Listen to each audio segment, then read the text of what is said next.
오늘 봉독해 드린 말씀 출애굽기 20장 15절 말씀을 가지고 우리가 하나님 앞에서 함께 은혜 받을 말씀의 제목은 도적질하지 말라라고 하는 제목으로 함께 은혜를 나누겠습니다. 여러분은 자녀들을 사랑하시고 가족을 사랑하시고 남편과 아내를 사랑합니다. 근데 그 외에 여러분이 가장 사랑하는 게 뭡니까? 예, 돈이요. 정답입니다. 돈 싫어하는 사람이 없습니다. 누구나 돈은 다 좋아합니다. 근데 오늘 특별히 이 10계명 중에 자의 8계명인 도적질하지 말라 하는 것에서 이 돈의 문제를 오늘 다루게 됩니다.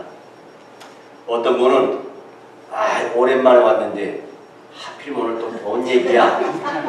그런 얘기하는 분이 없으길 바라고, 오늘 처음 교회 나오는데 오늘 어떻게 교회 돈 얘기만 하냐, 그런 생각을 갖지 않으셨으면 합니다.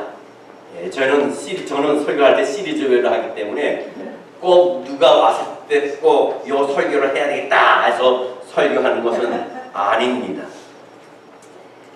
여러분, 도둑질하지 말라는 것은 물질적 관계에만 국한된 것이 아닙니다.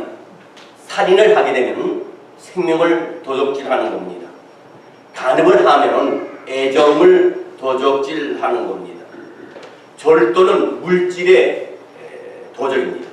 거짓 증거는 명예의 도적질입니다. 여러분, 아담과 하와는 에덴 동산에 자기 것이 아닌 선악과를 도적질해서 따먹었습니다. 도적은 하나님의 것과 내 것, 남의 것과 자기 것을 구별하는 한계선이 무너지는 파괴입니다. 질서의 파괴입니다.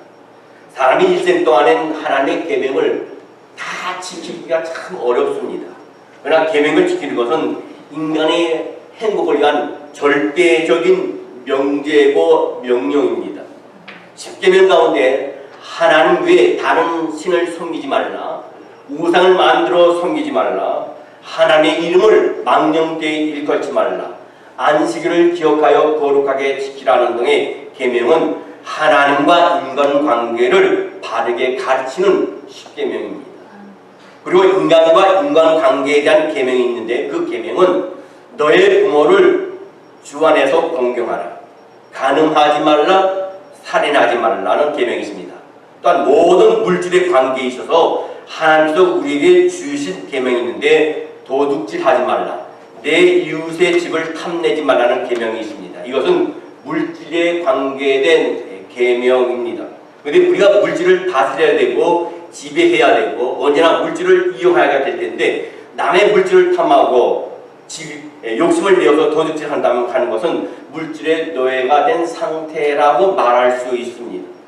여러분, 사람이 이 세상을 살아가면서 바르게 살고 또 행복하게 살려면 몇 가지 중요한 관계를 우리가 바로 정립해야 됩니다. 먼저 위로는 하나님과의 관계를 잘 정립을 해야 됩니다.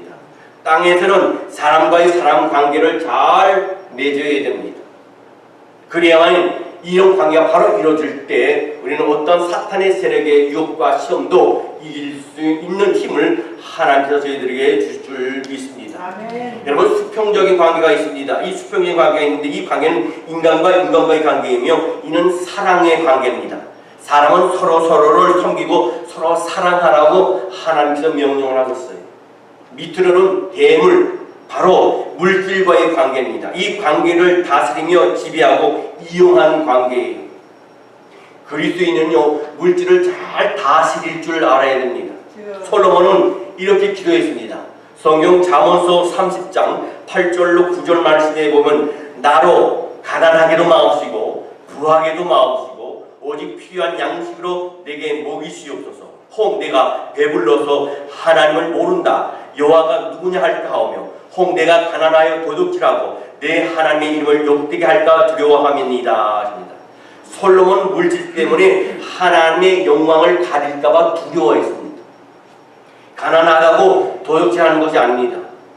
부자도 도둑질합니다. 교회 중에서도 도둑질합니다. 문제는 양심이 바로 되어야 된다는 것입니다. 한국의 많은 장로들이나 권사들이나 집사들이 회사에서 공급을 횡령해가지고 도둑질해가지고 감옥에 가는 예가 참 많이 있습니다. 여러분, 아브라함은 신앙적으로 바른 물질관을 가지고 살았어요. 자기 조카 롯이 재산 다툼 때문에 소돔성으로 이사하며 살았습니다. 그런데 그돌 라오벨 왕이 롯의 가족들의 재산을 다 약탈해 갔습니다. 그래서 이 아브라함이 화가 났습니다. 그리고 군사 318명을 데리고 동원해서 자기 조카와 권속과 재물과 사람들을 찾아온다 돌아올 때 살렘 왕 멜기세덱으로부터 성찬을 받고 축복을 받았습니다. 그때 그는 하나님을 찬송할지로다 하고 멜기세덱에게 아브라함에게 말하자 그 얻은 것에서 11조를 멜기세덱에게 바쳤습니다. 아멘.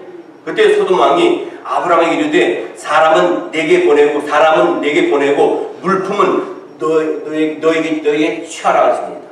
너가 취하라 하십니다. 그때 아브라함이 대답하기를 뭐라 합니까? 창세기 14장 22절로 23절 말씀에 보면 아브라함이 소돔 왕에게 이르되 천지의 주이시여 지극히 높으신 하나님 여호와께 내가 손을 들어 맹세하노니 내 말이 내가 아브라함으로 치부하게 하였다 할까 하여 내게 속한 것을 실 한 오락이나 들매끈 한 가락도 내가 가지지 아니라 했습니다. 아브라함은 두 가지 물질관을 가지고 있었어요. 물질로 하나님을 찬송했고 물질로 자기 인격을 나타냈으며 또한 믿음을 나타냈습니다. 아브라함은 사람들로부터 부자한 것으로 부자가 되었다는 것을 듣고 싶지 않았습니다. 하나님의 은혜와 하나님의 복으로 부자가 되었다는 것을 보여주고 증거하고 싶었습니다. 여러분, 하나님은 모든 물질의 주인이십니다. 아멘. 모든 물질의 주인뿐만 아니라 우리의 생사화복의 주인이시고 우리의 생명까지도 주인이십니다. 아멘. 여러분, 우리에게 재물을 얻는 능력을 하나님께 우리에게 주셨어요. 할렐루야. 직장에서 돈을 모을 수 있고 사업할 수 있는 능력을 우리에게 주셨습니다. 우리는 세상에 아무것도 가져온 것이 없기 때문에 세상을 떠날 때도 아무것도 가지고 갈 수 없습니다. 빈손으로 갈 수밖에 없어요. 그러면 우리가 먹을 것과 입을 것이 있은즉 우리가 족한 줄 알아야 돼요. 모든 것이 다 주의 것이지만 특별히 11조는 주의 것이라고 성경에 분명히 말씀하셨습니다. 아멘. 모든 것이 주께로부터 온 것은 먼저 인정해야 됩니다. 하나님은 은도 내 것이요 금도 내 것이라고 말씀하셨습니다. 그러기에 모세가 이스라엘 백성을 이끌고 가나안 향해 가면서 저들에게 이렇게 설교를 합니다. 신명기 8장 17절로 18절 말씀에 보면 그런 말씀이 있습니다. 그러나 내가 마음에 이르기를 내 능력과 내 손의 힘으로 내가 이 재물을 얻었다 말할 것이라. 내 하나님 여호와를 기억하라. 그가 내 재물 얻을 능력을 주셨습니다. 이같이 하시면 내 조상들에게 맹세하신 언약을 오늘과 같이 이루려 하심이니라. 우리는 나 이제 재물 있으면 주님의 은혜라. 나 이제 건강 있으면 주님의 은혜라. 나 이제 가정에 행복 있으면 주님의 은혜라. 이런 고백이 있어야 되더라고요. 아멘. 하나님은 모든 물질의 주인이시고 우리가 재물을 얻을 수 있는 능력을 우리에게 주셨어요. 재물을 우리가 갖게 될 때 소유했다고 하는 표현보다는 사용한다는 표현이 옳은 말입니다. 아멘. 모든 물질이 다 주의 것이지만 특별히 10의 1조는 내 것이라고 분명히 말씀하셨습니다. 아멘. 성경 말라기 3장 8절로 9절 말씀에 보면 사람이 어찌 하나님의 것을 도둑질하겠느냐. 그러나 너희는 나의 것을 도둑질하고도 말하기를 우리가 어떻게 주의 것을 도둑질하였나이까 하도다. 이는 곧 11조와 봉헌물이라. 너희 곧 온 나라가 나의 것을 도둑질하였으므로 너희가 저주를 받았느니라. 11조는 헌금이 아닙니다. 11조는 하나님의 것입니다. 아멘. 하나님의 것을 하나님께 드리는 것뿐입니다. 아버지 것을 드리는 것이지 나의 것을 드리는 것이 아닙니다. 만약에 하나님의 것에 손댈 때 이를 보고 성경은 뭐라 합니까? 도둑놈이었습니다. 도둑질은요 무서운 겁니다. 하나님의 것을 도둑질하기 때문에 여러분이 사람의 것을 도적질해도 그게 죄가 되고 무서운 것인데, 하나님의 것을 도적질하고 얼굴색 하나 변하지 않고 살아가는 사람이 얼마나 많이 있습니까? 어떤 분 그럽니다. 나는 12조를 못 바쳐도 건축원금, 성경원금, 주일원금 다른 것을 많이 합니다. 아니에요. 하나님은 분명히 구별하셨습니다. 인정하지 않습니다. 내 것을 달라고 하는 겁니다. 우리는 하나님 앞에 설 것을 항상 생각하며 살아야 됩니다. 성도는 보물을 하늘에 쌓아두는 내 노력을 해야 돼요. 아멘. 성경 마태복음 6장 19절로 21절 말씀에 보면 너희를 위하여 보물을 땅에 쌓아두지 말라. 거기는 존과 동력이 해하며 도둑이 구멍이 뚫고 도적질하니이다. 오직 너희를 위하여 보물을 하늘에 쌓아두라. 거기는 좁이나 동력이 해하지 못하며 도둑이 구멍을 뚫지도 못하고 도적질도 못하니이다. 내 보물 있는 그곳에는 내 마음이 있느니라. 예수를 위하여, 하나님을 위하여 하늘에 보물을 쌓아두라고 하지 않습니다. 우리를 위하여, 바로 저와 여러분을 위하여 하늘에 보물을 쌓아두라고 말씀하셨습니다. 하나님은 영이시기 때문에 물질이 필요가 없으신 분입니다. 모자람이 없으신 분입니다. 가난하신 분이 아닙니다. 그러면 우리를 위한다는 것이 뭡니까? 물질이 있는 곳에 우리의 마음이 있어요. 그렇기 때문에 물질을 하늘에 쌓아두라고. 우리가 장롱 속에 어떤 비싼 것을 넣어놨을 때 우리의 마음은 항상 어디에 두어 있습니까? 밖에 나와도 어떻게 그 장롱 속을 항상 생각하고 있습니다. 보화를 하늘에 두게 되면요, 나의 보화는 저 천국에 있다 하는 마음이 생깁니다. 마음이 어디에 있느냐가 중요한 거예요. 예수님은 우리를 위하여, 우리의 믿음을 위해서 너의 보물을 하늘에 쌓아두라 그랬어요. 우리 그리스도인들은요, 11조를 도둑질하는 죄를 회개해야 됩니다. 하나님의 것으로 마땅히 구별해야 할 것은 자기의 것으로 삼았으면 반드시 회개해야 됩니다. 여러분, 세상의 세금을 띄워보면 큰일 나는 줄 알아요. 형사처벌 받을까가 벌벌벌 뜹니다. 근데 하나님 것을 무난히 깜짝하라고 꾹꾹 삼키고 옳지 않습니다. 여러분, 11조를 드릴 때도 정확히 드려야 돼요. 대충 드리는 거 아니에요. 자기 수입에서요. 대충 드려서는 안 돼요. 정확하게 10분의 1을 딱 드려야 됩니다.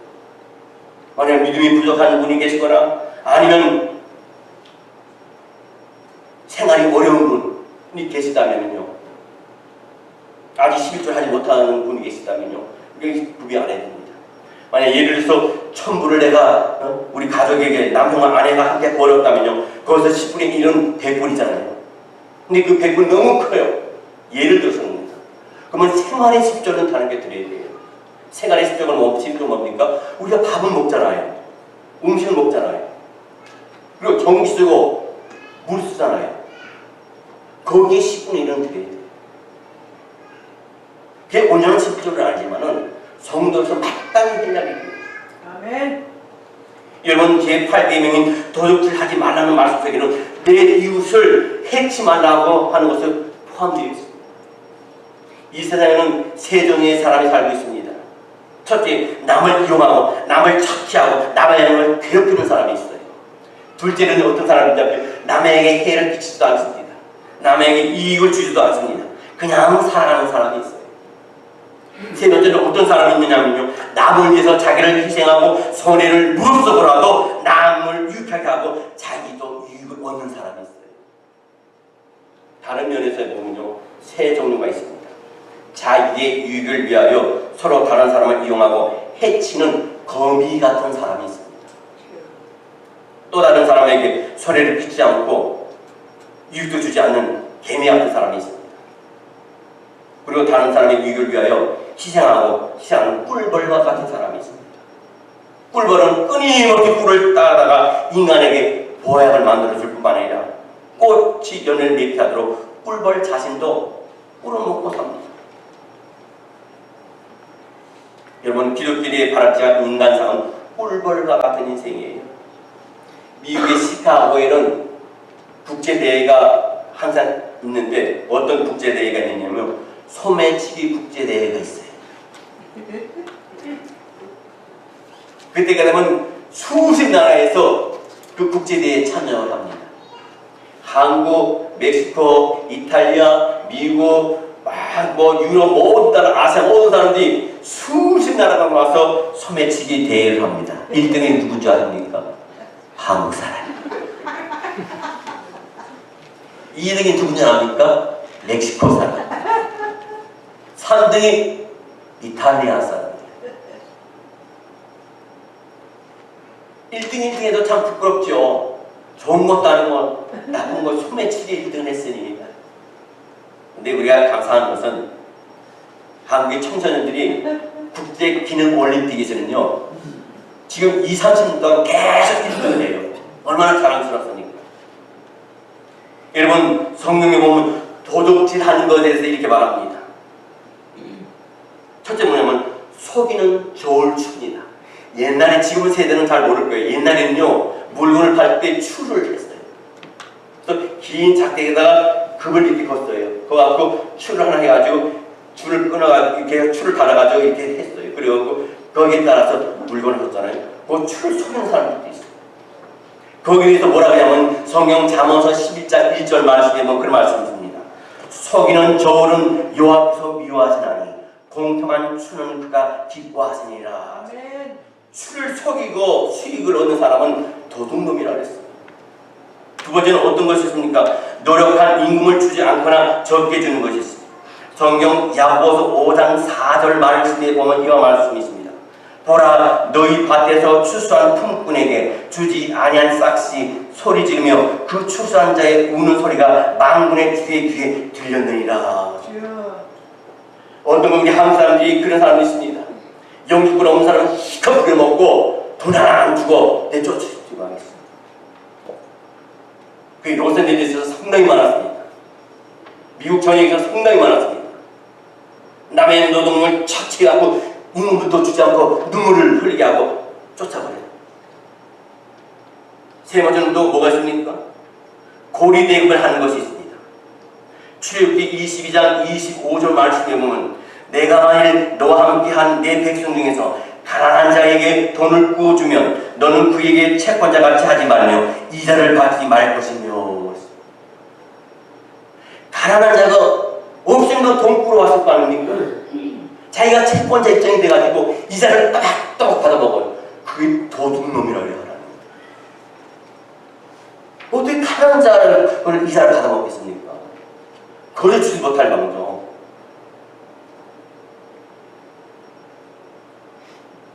네 번째입니다. 뇌물을 받고 부정하게 하는 일을 처리하는 것을 하나님이 죄라고 했습니다. 욥기서 15장 34절 말씀에 보면 경건하지 못한 무리는 자식을 낳지 못할 것이며 뇌물을 받는 자의 장막은 불탈 것이라. 뇌물을 받고 법을 갖다 뒤집어 버리잖아요. 오늘날의 사법계가 다 그렇다는 겁니다. 그리고 뇌물을 받고 거짓말해갖고 죄가 없는 사람을 갖다 죄 있게 하고 죄 있는 사람을 갖다 죄 없게 하는 경우가 많습니다. 다섯 번째로 방탕과 낭비하는 것이 죄라고 했습니다. 그게 도둑질이라고 했습니다.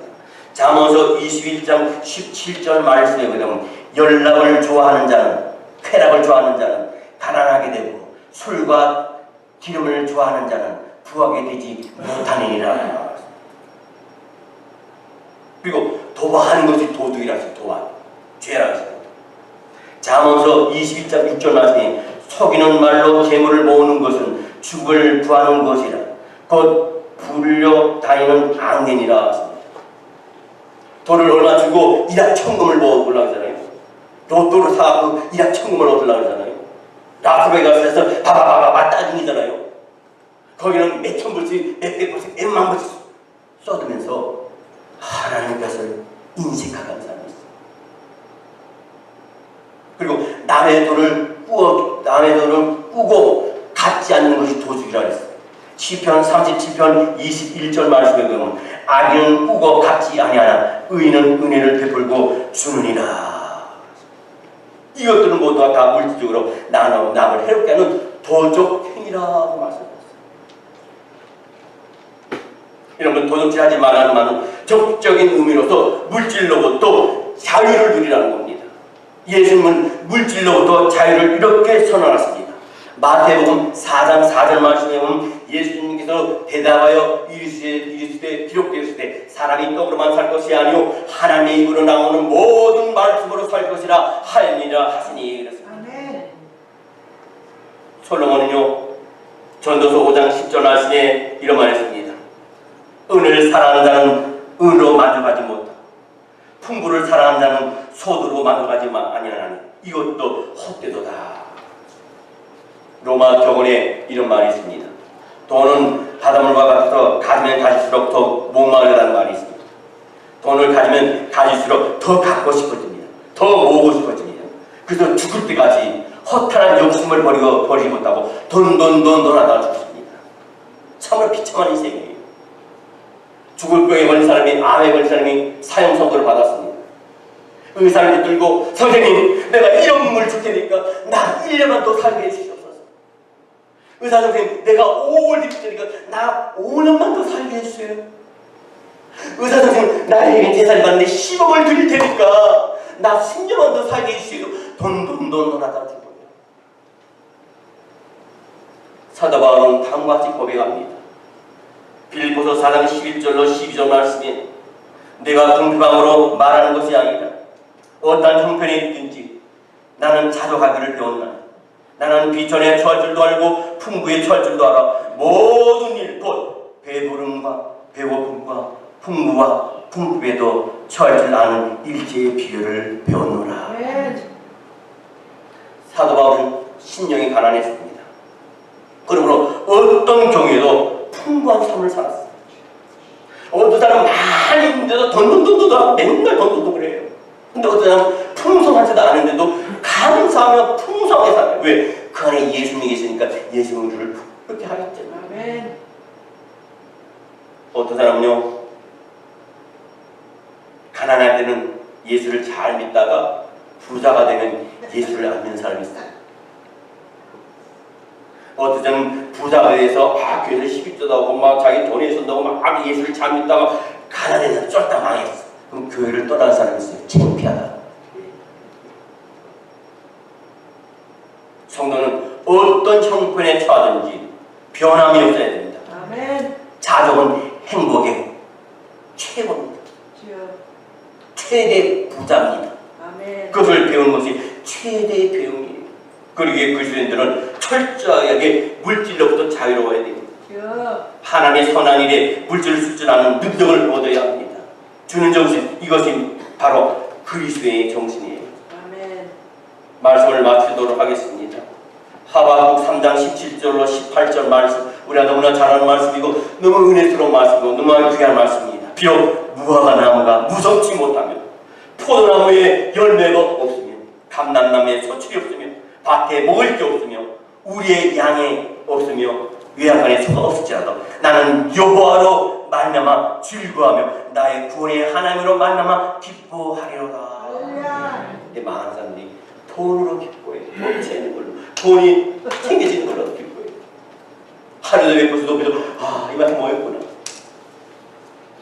성경에 보면 뭐라니까 그것이 네 것이 되겠느냐. 성경 예배소서 4장 28절 말씀에 도적질하는 자는 다시 도적질하지 말고 돌이켜 가난한 자에게 구제할 수 있도록 자기 손으로 수고하여 선한 일을 하라. 이 말은 받기만 하지 말고 도적질하지 말고 주려는 사람이 되라는 거예요. 베풀려고 하는 사람이 되라는 거예요. 얻어 먹기만 하려고 하지 말라는 겁니다. 충남 한산에 있는 어떤 분의 간증입니다. 이 간증만 하고 말씀을 마치겠습니다. 이 충남 한산에 있는 분이 서울의 명리고등학교 교사입니다. 근데 이 명리고등학교 교사가 어느 날 젊은 날에 그는 서울에 올라와서 고생하면서 공부하다가 어느 날 친구의 권유를 받고 예수를 믿게 됐습니다. 교회를 다니게 되었습니다. 예수를 영접하고 얼마나 은혜를 받는지 성경을 읽어보니까 좀 전에 읽었던 에베소서 4장 28절 말씀입니다. 도적질하는 자는 다시 도적질하지 말고 돌이켜 빈궁한 자에게 구제할 것이 있기 위하여 제 손으로 수고하여 선한 일을 하라 하는 말씀이 가슴에 확 다와 있어요. 그 말씀 읽고 자기가 도둑질한 것이 자꾸 생각나는 거예요. 어렸을 때 남의 참 시골에서 살았기 때문에 남의 참외 밭에 가갖고요 참외 서리에 먹었던 게 생각나요. 늘 가책이 머리만 숙이고 기도하려면 그것이 자꾸 가책이 생기고 뜨끈뜨끈합니다. 그래서 참외밭에 가서 얼마 생각하니까 지게 있잖아요. 지게. 자기가 그동안 참외 먹은 게 지게 한 자루에 먹은 것 같아요. 그래서 과일 가게 가서 지게 하나에 참외값이 얼마입니까? 이렇게 물어봤어요. 물어봤는데 가격이 좀 쌌던가 봅니다. 그래서 10년 동안 이자까지 다 쳐가지고 그 주인한테 돈을 보내드렸어요. 세상에 참외 서리에서 하나씩 따먹은 걸 갖다가 갚는 사람이 어디 있겠어요. 근데 이 사람은, 이 청년은 고향에서 꽤나 성공했다고 하는 사람입니다. 참외밭 주인이 너무 감격해서 자기가 시골에서 키우던 닭 2마리를 가지고 잡아가지고 이 사람 만나러 서울에 왔습니다. 그리고 여보게 그때 어렸을 때 장난으로 그 참외 하나씩 먹었던 건데 뭘 그걸 갖다가 이렇게 돈을 붙여왔냐, 이거 난 받을 수 없네. 돌려줬어요. 그러니까 이분이 안 됩니다. 제가 아저씨 앞에 회개하고 드린 것이니까 받으셔야 됩니다. 제가 교회만 가게 되면 자꾸 그 생각이 나가지고 자꾸 기도도 안 되고 죄책감이 생깁니다. 하나님이 자꾸 갚으라고 말씀하십니다. 그래서 제가 갚아드리는 겁니다. 그랬더니 그 옥신각신 하다가 그래, 그러면 내가 그거 받아가겠네. 근데 내가 잡아온 우리 장따 이 2마리 받게. 그건 제가 받겠습니다. 그리고 그날 저녁에 그 닭을 제가 잡아갖고 삼계탕 끓여서 식구들이 먹었습니다. 그리고 그 참외야 주인이 돌아왔습니다. 고향에 돌아가서 집안 식구들을 모아놓고 오늘 내가 기분이 너무 좋아. 청년이 예수 믿고 10년 전에 참외값을 나에게 다 줬어. 우리도 예수 믿자. 예수라는 분은 굉장한 분이야. 묵은 참외값까지 다 훔쳐내가지고 다 받게 하시니 얼마나 위대한 하나님이시여. 그래서 교회 갔다는 실제적인 충청도 있었던 일입니다. 여러분, 예수님이 오신 것은 에덴 동산에 도적이 되어버린 아담과 하와를 구원하시기 위해서 오셨어요. 사실 우리는 도적의 후손들이에요. 아무리 의로운 사람처럼 행동할지라도 나의 혈관 속에도 도적의 피가 흐르고 있고 도적의 악성이 잠재되어 있습니다. 우리는 도적의 후손이며 도적질하며 살아온 죄인들입니다. 하나님께 마땅히 돌려야 할 영광을 우리의 것으로 삼았다면 이것도 무서운 도적질입니다. 여러분, 예수께서 십자가의 최후로 구원을 시킨 강도가 있습니다. 그 강도도 사실은, 그 강도라는 사실은 우리에게, 구원하신 강도라는 사실은 우리에게 큰 의미를 둡니다. 그 강도가 바로 우리 자신을 깨달아야 합니다. 이 땅에서 우리의 삶이 끝나는 순간까지 우리는 하나님의 것을 도적질하며 살고 있는 것이에요. 우리는 반드시 하나님 앞에 서게 되어 있습니다. 예수님께서는 결국 도적인 우리들을 회개시키시고 구원함으로 인류 구원을 완성시키셨습니다. 회개 가운데 큰 회개는 자기가 도적인 것을 깨닫고 회개하고 돌아오는 것인 줄 믿습니다. 기도하겠습니다. 사랑과